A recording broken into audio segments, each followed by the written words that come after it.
বাবা। আজকে মানে রবিবার সন্ধ্যেবেলায় চলে এসেছি ঘুরতে। তো কোথায় ঘুরতে এসেছি সেটা তো তোমাদের সাথে অবশ্যই শেয়ার করবো। তো ঘোরা ছাড়াও আজকে আরও অনেক কিছু ইন্টারেস্টিং জিনিস তোমাদের সাথে শেয়ার করবো। তো আজকে পুরো ব্লগটা আমার দেখতে হবে, সঙ্গে থাকতে হবে। আর আমার ব্লগটা দেখার আগে অবশ্যই লাইফ জার্নি উইথ রাবিরাজটা সাবস্ক্রাইব করে নিতে হবে। তো চলো তোমাদেরকে দেখাই, দেখতে থাকো ব্লগ।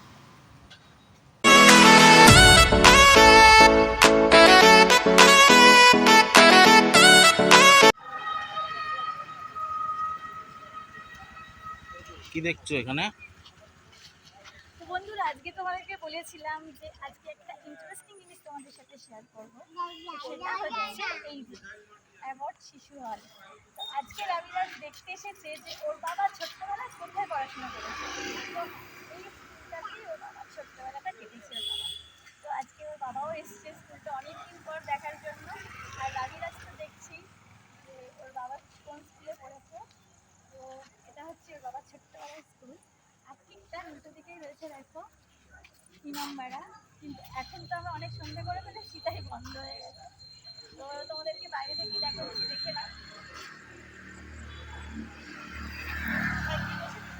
তোমাদের সাথে শেয়ার করবো। কনস্ট্রাকশনের কাজ হচ্ছে। এখানে হ্যাঁ, এখানে কনস্ট্রাকশনের কাজ চলছে, রংফং হচ্ছে নতুন করে। তারপরে এমন কাজ চলছে। কুটাইলি অন্য একদিন আসবে। দেখি তোর কেমন লাগলো বাবার ছোট্টবেলা স্কুল দেখে দেখা। বাবাকে জিজ্ঞাসা করবো, বাবা তোমার কি মনে পড়লো আজকে এসে স্কুলে? স্কুলটা দেখে কেমন লাগলো? চলো বাবাকে জিজ্ঞাসা করি আমরা। চলো। তো এতদিন পর স্কুলটা দেখে কেমন লাগলো বলো?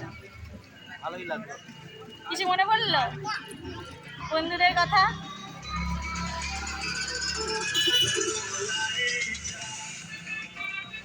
আর তো ওখানে পড়ে যাবি জলকাদা। চল বেটু, দেখেছিস বাবার স্কুল দেখেছিস? চল এবার কি করবি? দাদাইকে বলবি। হ্যাঁ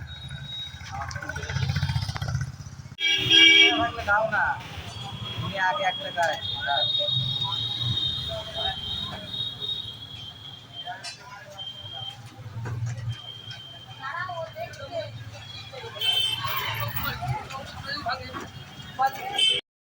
তো বন্ধুরা, আমরা আবার চলে এসেছি স্টাইল বাজারে। সামনেই রাবিরাজের বাবার বার্থডে। তো ওই একটা রেগুলার ইউজের জন্য একটা জামা আর একটা গেঞ্জি দেখে নিচ্ছি।